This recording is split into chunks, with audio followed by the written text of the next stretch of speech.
Hi, this is Dr. Siegfried. Quick note here on a concussion situation that people don't even think twice about. Usually they'll get hit in the head. If it's not too bad, they'll wear it out, blow it off as if it's no problem because they get stunned and then pick themselves up after they feel better and off they go, which happens an awful lot. Athletics, at home, falls, you name it, fights, you name it. Point is, a lot of times people will have this happen to them, and years later, something comes up, like, let's say, sinusitis, memory problems, hearing problems, visual problems, balance problems, and they don't make any connection between the fact that maybe when he was, I'm talking about a patient right now who was, when he was 9 years old, he was pulling a knife out of some wood, lost his footing, pulled the knife out, smacked himself in the head, cut himself in the forehead, fell back on the back of his head, knocked himself out briefly. Parents came over, picked him up, gave him a big hug, off he went after he felt better.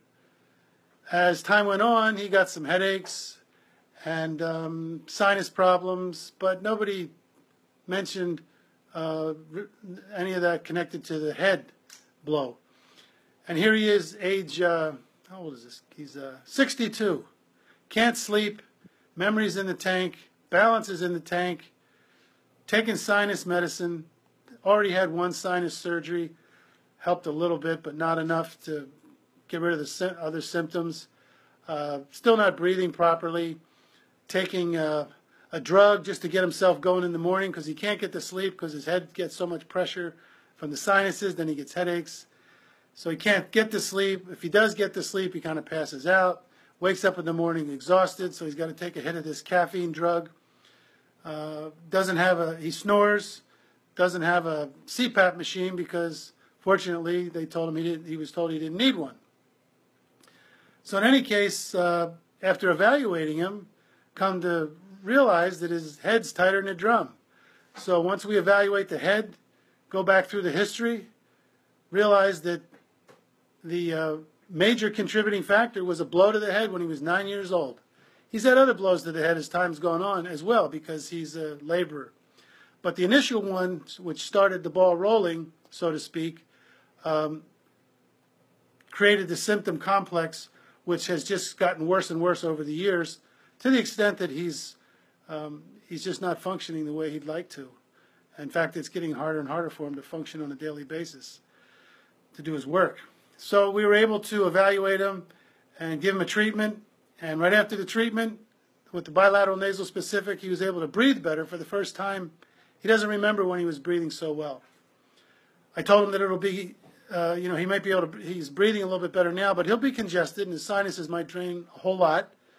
And hopefully, now that we've got his head loosened up, maybe the headaches will be alleviated. The biggest thing he noticed so far was the breathing, which means that the sphenoid's been loosened up. So now we just have to follow him, give him some more treatment, hopefully get his headache doing better, sinuses doing better, get him off the drug, and get his life back in order, including his memory and his balance. And this is what we look forward to, getting the sphenoid bone loosened up, adjusted, get the bones of the head moving the way they should, the primary respiratory mechanism moving the way it should, pumping the way it should, and the symptomatic picture, clinical picture improves as we go. I'd like to thank you for watching, and if this is, you could share this with somebody that you know or love that's having these problems, please share this with them. We're always willing to help, and thanks for watching. You can go to my website if you'd like, nasalspecifics.com, and share this if you can. Thank you.